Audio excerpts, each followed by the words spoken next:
Aqui no pensamento do dia, vocês viram que se está falando do humilde papel do servidor.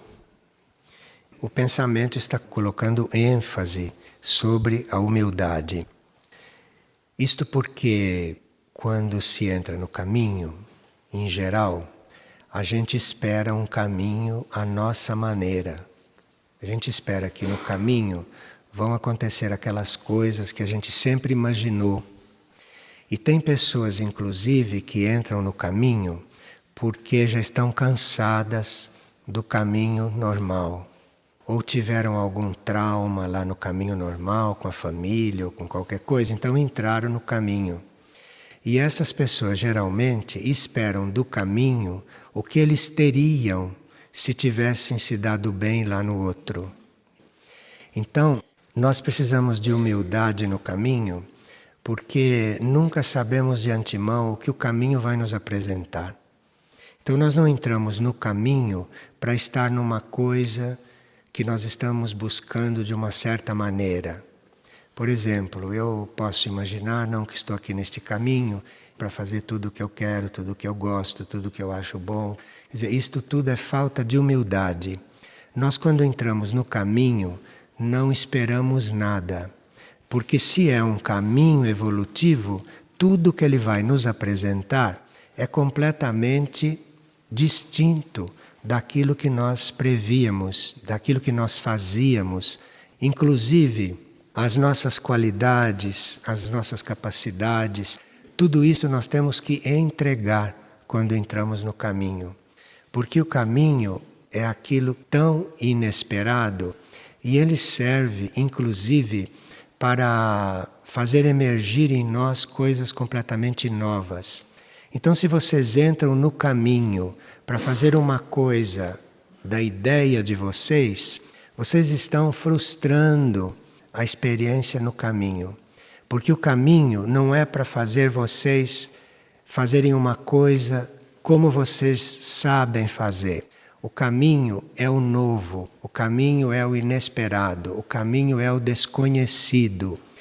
E quem não entra no caminho disposto a tudo, quem entra no caminho esperando alguma coisa, acaba encontrando insatisfações, conflitos, porque realmente não seria o caminho se trouxesse para nós uma coisa já conhecida, na qual nós já trabalhamos bastante e na qual nós sabemos fazer muito bem. Então, a humildade aqui é uma atitude inicial antes de nós entrarmos no caminho. Uma vez, uma pessoa escreveu para uma comunidade espiritual e disse: eu sei que aí fazem muitos trabalhos e eu me oferto para ir trabalhar aí. Eu sei costurar. Eu posso chegar aí e fazer todas as costuras que vocês precisarem. Quer dizer, ela vai para uma coisa dessa esperando ser costureira, compreende? Então, ela tem que chegar lá, por exemplo, e sendo costureira, e fazer uma coisa completamente oposta à costura, e ver lá uma pessoa costurando que não tem o mínimo de competência para costurar. E ela não tem que se admirar com nada disto, porque ela não foi lá para ser costureira. Então lá ela vai encontrar uma pessoa que não sabe costurar sendo costureira. E ela, sendo costureira, vai fazer outra coisa. Percebe o que é o caminho? Porque quem não sabe costurar, em algum momento tem que aprender. Quem não sabe fazer uma coisa, em algum momento tem que começar. E no caminho espiritual, a porta está aberta para todos. E nós não sabemos por que uma pessoa é costureira e a outra não. Certamente, o fato de saber costurar é o que menos pesa diante do espírito. Então, nós não sabemos o que é que levou o espírito a fazer certas coisas. Não é certamente pelo fato de alguém saber costurar ou não saber costurar. Aqui tem pessoas que eu ouvi dizer que têm muitas aptidões e que aqui são coisas que precisavam mais habilidade, que elas nunca foram chamadas para fazer. Eu ouvi dizer estas coisas, mas entra por um ouvido e sai pelo outro, porque ninguém está aqui para isto. Então nós estamos aqui para outras coisas.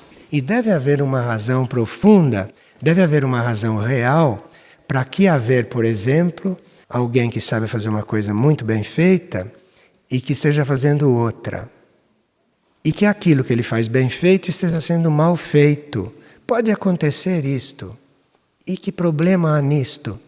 O que precisa é que a gente esteja entregue no caminho. O que precisa é que no caminho nada nos espante. Como dizia aquela primeira música do coral. Nada te turbe, nada te espante, só Deus basta. Então é isto o caminho. Então quem está no caminho e está reivindicando, quem está no caminho e queria outra coisa, quem está no caminho e acha que devia ser diferente, não está realmente no caminho. Está fazendo um caminho próprio ali dentro, que inclui a satisfação, as insatisfações, inclui os conflitos, inclui as indecisões, inclui tudo isso como no caminho humano. O caminho não é nada disto. Você não tem que prever nada no caminho, não tem que esperar nada do caminho. Você tem que estar diante do caminho livre para seguir o caminho. E o caminho por si mesmo é que é o importante. Ali é que está o real, ali é que está o que você precisa. Então, isto é a essência da coisa. Mas parece que as pessoas têm que chegar nisso por si. Nem todos podem ser muito forçados, porque senão recuam. E aí depois são vidas para retomar. Então você precisa, no caminho, ser também paciente. Você precisa compreender, você precisa aprender a ver, precisa aprender a não ver. Precisa aprender tudo isto no caminho. Caminho é tudo. Tudo está incluído no caminho. E se você não está contente no caminho, esse é o seu caminho. É de não estar contente. É assim que você tem que ir. Não é você ficar contente no caminho. Você está descontente? Esse é o seu caminho. E você está contente? Este é o seu caminho. É o melhor modo de você caminhar. Ou a gente está assim diante do caminho, ou está se enganando a si próprio. Ou está pensando que está no caminho, mas não está. Está ali sob certas condições. Se as condições não são aquelas, não sei como eu estou. Então, não está. Realmente não está. Ninguém pode imaginar o que pode surgir no caminho. E com todas essas expectativas, com todas essas coisas humanas, esses vícios, esses costumes, estas coisas irrealizadas, toda esta confusão psicológica e psíquica, tudo isto só faz impedir que você veja o caminho claramente. E se também você tiver que fazer o caminho confusamente, aquele é o seu caminho naquela etapa. Pode não ser sempre assim. E se você faz o caminho claramente e de repente você tem alguma dúvida que possa atrapalhar você, aí o caminho se torna mais confuso, menos compreensível, para você não ter motivos de conflito. Porque aí você diz, bom, eu não estou compreendendo bem isto, se admite que não está compreendendo, e para alguns é mais fácil ir assim do que ir muito claramente. Porque para ir muito claramente, sofre-se muitos embates, muitos ataques, como vocês sabem. E para ir assim, confusamente, para muitos é mais simples.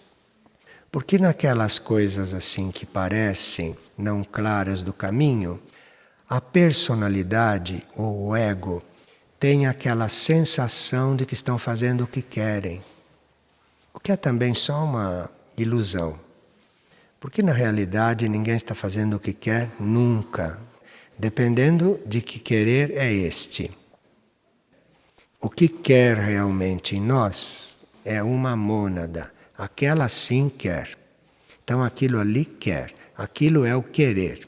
Daí para baixo é todo um processo de pensar que quer, mas não tem nem força para querer. Porque se tivesse força para querer, tinha, como a mônada tem. Então, todo este querer humano, todo este conflito, todas estas lutas, é realmente uma coisa toda inútil. Toda inútil, isto é uma falta de amadurecimento, é falta de vivência no caminho. E o caminho tem muita paciência, o caminho tem muita sabedoria, o caminho é perfeito. A gente é que acha que alguém está ali mal no caminho. Não tem ninguém mal no caminho. Se aquela pessoa está mal, é porque o caminho dela está mal naquele momento e ela ali deve estar aprendendo muita coisa, ela ali deve estar desenvolvendo muita coisa. E ao lado dela tem outro que está desenvolvendo o contrário, tem outro que está fazendo o contrário, está acontecendo o contrário. Este caminho é infinito e nele cabe tudo. Não existe o que não caiba no caminho. Não há o que não possa acontecer conosco se estamos no caminho, não é? Pois não.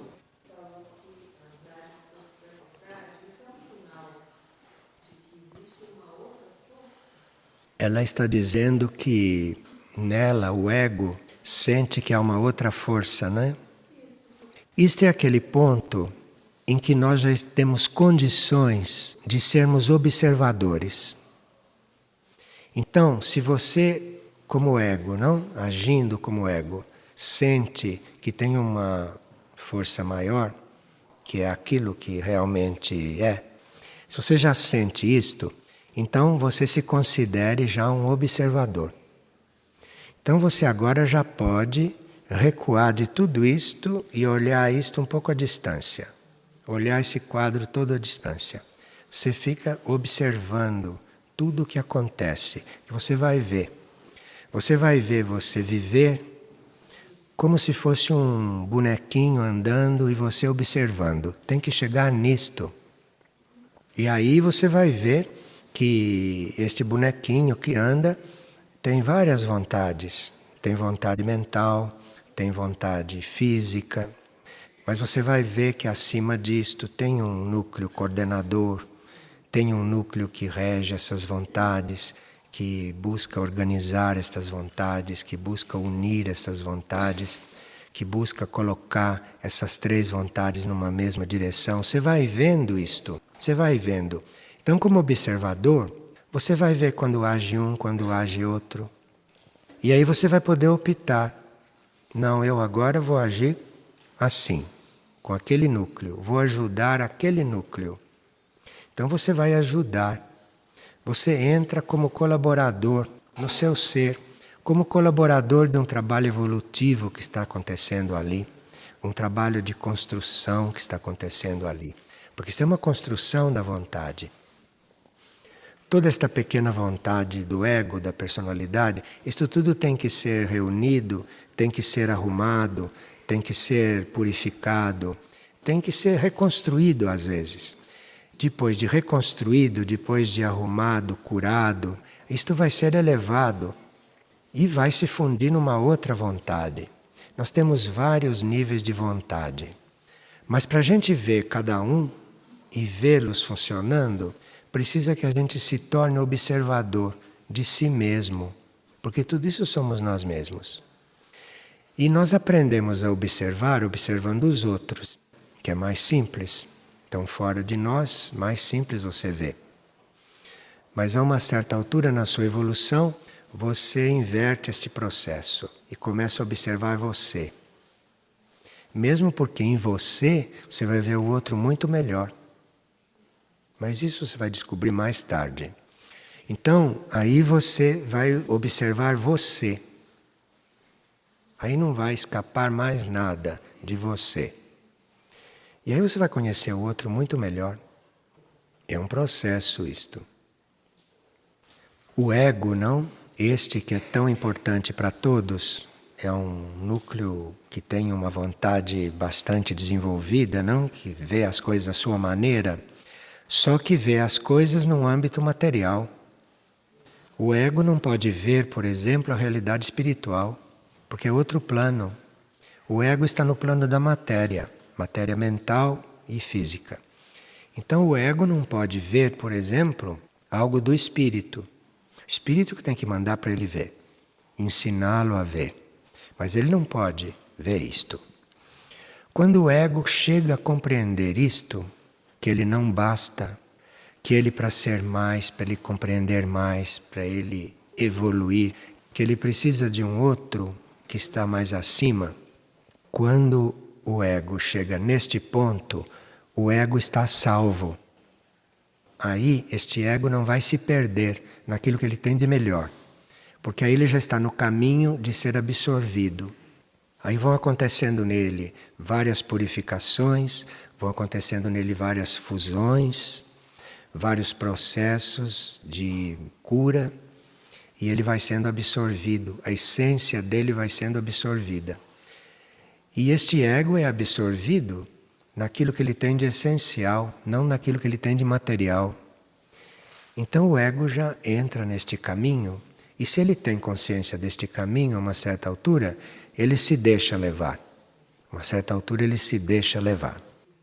Agora, se no meio deste caminho ele pensa que ele é livre, ele pensa que ele faz o que quer, aí vai acontecer coisa bem diferente. Aí vai acontecer coisa bem diferente.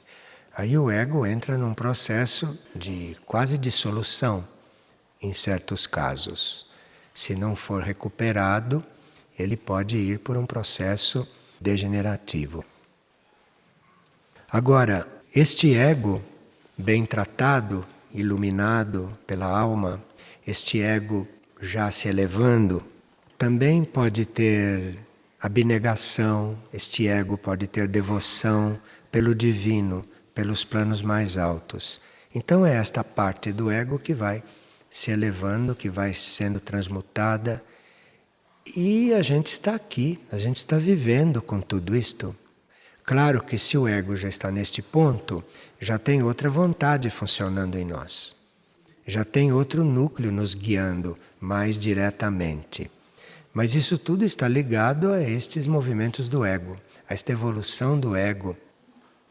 Ele tem uma vontade maior, ele deixou de ter aquela vontade menor, ele deixou de ter aquela vontade pequena, humana.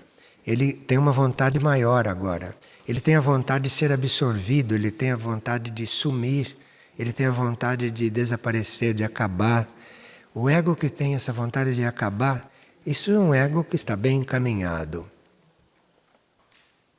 Tem certos momentos em que a gente precisa saber dizer não, para ele. Tem certos momentos que precisa um não assim, meio camuflado, mas tem certos momentos que precisa dizer não mesmo. E aí a gente tem que ir aprendendo a se regular. O caminho é você estar sempre pensando lá em cima, você sempre ter aquilo tudo presente, não é? E tudo que estiver fazendo, sentindo, pensando, sempre oferecer. Está tudo ofertado, é uma oferta contínua de tudo. Não sobra tempo para mais nada, se alguém está fazendo isso. Você não esquece disso, e por mais ocupado que você esteja, você está fazendo isto. Por incrível que pareça, as coisas correm muito bem. Aqui tinha umas notas que a gente tomou para completar o que estávamos estudando ontem. É que quando nós emitimos um pensamento, aquele pensamento foi emitido e ele já está trabalhando, ele já está funcionando, ele já está caminhando pelo espaço. Você muda de pensamento, mas aquele que foi emitido ainda está lá. Então você emitiu um mau pensamento, aquele existe e está trabalhando.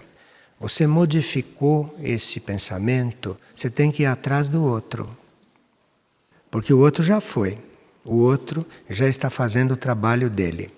Então a gente precisa ter este mecanismo muito presente, porque não é porque você mudou uma atitude que você mudou o que está acontecendo lá. Não. A primeira etapa está trabalhando lá, exatamente como você criou, exatamente como você impulsionou. Você precisa ir atrás disto com a outra etapa. Então nós estamos muito responsáveis por tantas coisas que estão acontecendo no planeta. Porque tudo que está acontecendo no planeta pode ser também fruto do pensamento da humanidade, do nosso pensamento. Quando o pensamento da humanidade estava no outro ponto, desencadeou várias coisas, hoje o pensamento é outro, mas Não se pode mais segurar o carro, não se pode mais impedir, porque o pensamento já foi solto.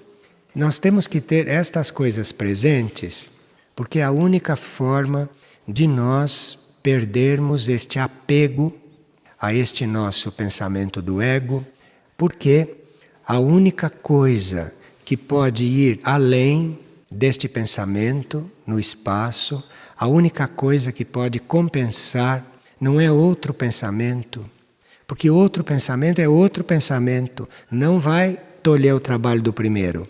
O que vai compensar isto, o que vai trabalhar isto, é a energia da alma enviada, não é o pensamento. Então o pensamento é muito importante se ele for positivo, mas o pensamento não resolve sozinho, porque ele não resolve o que ele já foi, ele não resolve o que ele já emitiu. O pensamento não resolve.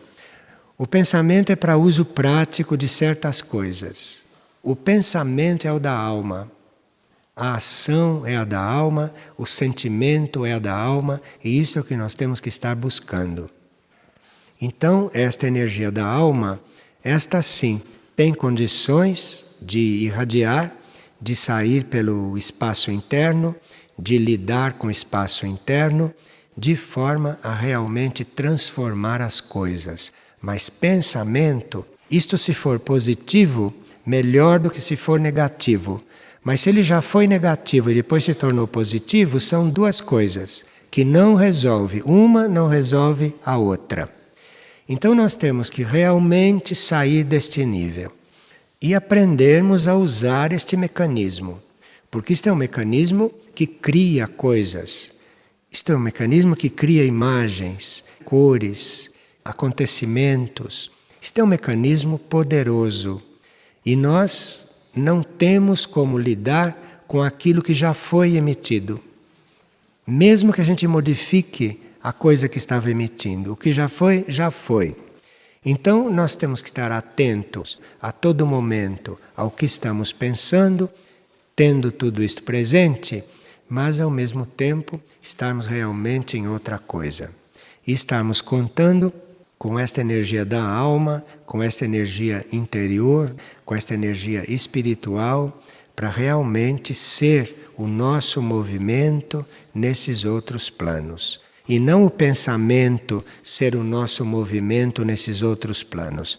O pensamento só se nós não tivermos outra coisa.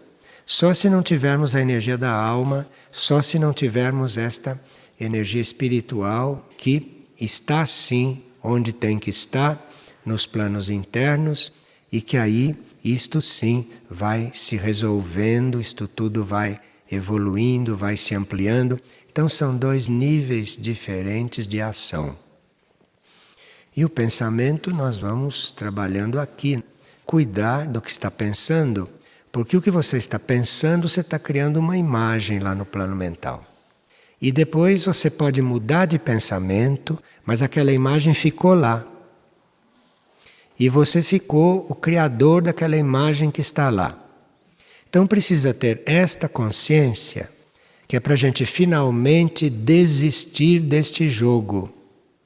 E que para a gente finalmente optar para aquilo que a gente chama o verdadeiro pensamento, que não é este da mente, que não é este das ideias, mas que é aquilo que sai da alma, que é aquilo que vem do ser interior, e que aquilo, quando vem do ser interior, é sempre novo, é sempre completo, é sempre o mais elevado possível naquele momento. E nós somos muito ajudados a fazer isto quando nos lembramos de três coisas que o ego não gosta muito. A primeira é que não existe renúncia. Porque quando a gente pensa como ego que renunciou a alguma coisa, na realidade você está adquirindo uma coisa que você não tinha. Então isto de dizer eu renunciei, eu aceitei, veja a ignorância em tudo isto.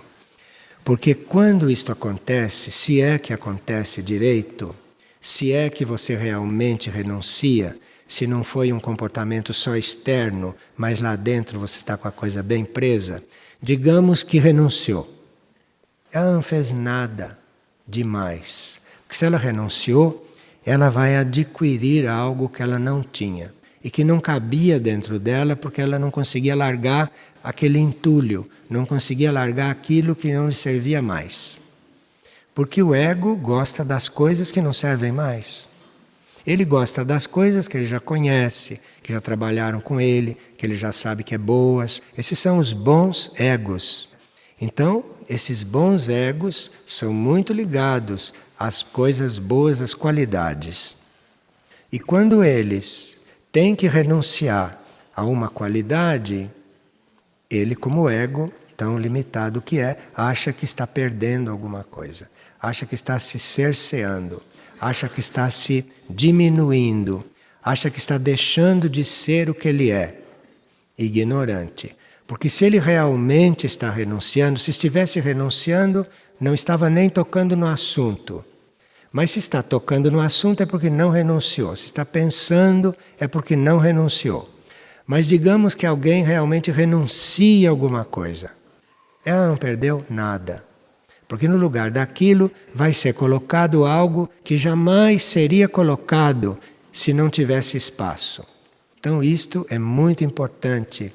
Porque isto para a gente entrar no mecanismo da alma, com este trabalho no espaço mesmo, com este trabalho no mundo interior, isto é muito fundamental. E a outra coisa é, todas as vezes que o ego dá, o ego acha que está dando, né? O ego acha que alguma coisa está indo para lá. Isto no mundo da alma não é assim. Isto é irreal no mundo da alma. Então no mundo da alma não existe ninguém dando. Aqui é que as pessoas acham que estão dando porque se sentem proprietárias das coisas. Então na hora que vai dar, ela não é mais proprietária. Isto é o que está por trás, é o senso da propriedade. Porque não tem ninguém dando nada. No mundo da alma, o que está acontecendo, está acontecendo. Não tem ninguém dando. E não tem também ninguém recebendo. Quer dizer, você tem que, no dar, você saber que o que está acontecendo ali é o contrário. Que você pode, naquele momento, estar recebendo, não dando. Para você ter os dois opostos, para você ter os dois polos bem em funcionamento. Aí, na parte interna, no mundo interno, você vai ficar mais afinado com o modo de ser da alma. E as forças do ego, no plano interno, as forças do ego, nos trabalhos e tudo, as forças do ego vão se ajustando mais dentro de uma outra realidade. E outra coisa também, aqui não em nível de ego, a gente diz, perdemos alguma coisa, perdi alguma coisa. No nível da alma, isto se traduz da seguinte forma: perdi alguma coisa, tradução, me livrei de uma paixão. Percebe? Então, quando você aqui perdeu alguma coisa, lá você se livrou de uma paixão. Todos sabem o que é paixão, né? E quando aqui você finalmente diz que perdeu, e aqui levam muito a sério, uma ala da psicologia que dizia esta criatura sofreu tantas perdas, entende? E tem umas perdas que são com P maiúsculo, tem as perdas, então ele é traumatizado pelas perdas. Cada coisa que ele perdeu foi uma paixão que ele ficou liberado se fosse visto de um outro ponto. Então nós temos que estar abertos para este outro ponto. Porque assim como vimos estas pequenas coisas, tudo lá no outro ponto é o oposto.